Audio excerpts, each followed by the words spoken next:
बिहार के जमुई जिला स्टेट मलयपुर थाना क्षेत्र के पुलिस लाइन में शुक्रवार को रेल पुलिस झाझा द्वारा जब्त 1663.61 लीटर देशी व विदेशी शराब नष्ट किया गया। शराब विनष्टीकरण की कार्यवाही रेल डीएसपी क्यूल इमरान परवेज व मजिस्ट्रेट बाल संरक्षण पदाधिकारी मनोज कुमार चौधरी की देखरेख में की गई। इस बाबत मजिस्ट्रेट चौधरी ने बताया कि झाझा रेल थाना द्वारा जब्त 1313.700 लीटर देशी व 349.910 लीटर विदेशी कुल 1663.61 लीटर शराब को नष्ट किया गया। वहीं मौके पर मौजूद रेल झाझा जीआरपी थाना अध्यक्ष अनिल कुमार ने बताया कि कुल 29 मामले में जब्त वैसे शराब को नष्ट किया गया है, जिसका अंतिम प्रतिवेदन समर्पित हो चुका है।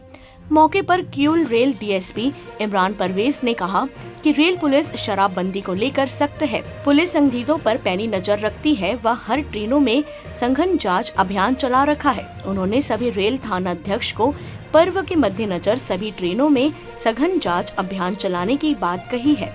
उन्होंने कहा किसी भी स्थिति में शराब कारोबारी को पनपने नहीं दिया जाएगा।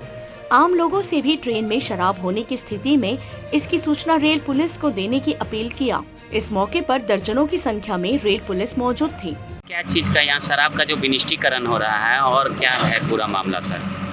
मामला है कि जो रेल थाना झाझा है और जमुई के मिला के जो है विनिष्टीकरण हो रहा है, तो जितने भी शराब लगभग 29 केस के शराब है इसमें शामिल, देशी विदेशी जो भी है, और उसका आज का विनिष्टीकरण का जो है डेट तय किया गया था। हमारे साथ मजिस्ट्रेट साहब भी है, सब कोई है, और आज पुलिस लाइन जमुई में जो है उसका विनिष्टीकरण किया गया। सर देशी और विदेशी कितने हैं टोटल?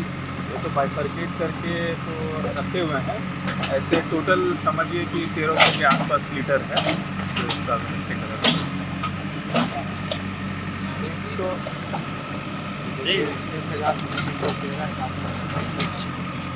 1313 देशी है जी सर, और 349 जो है विदेशी। Thank you.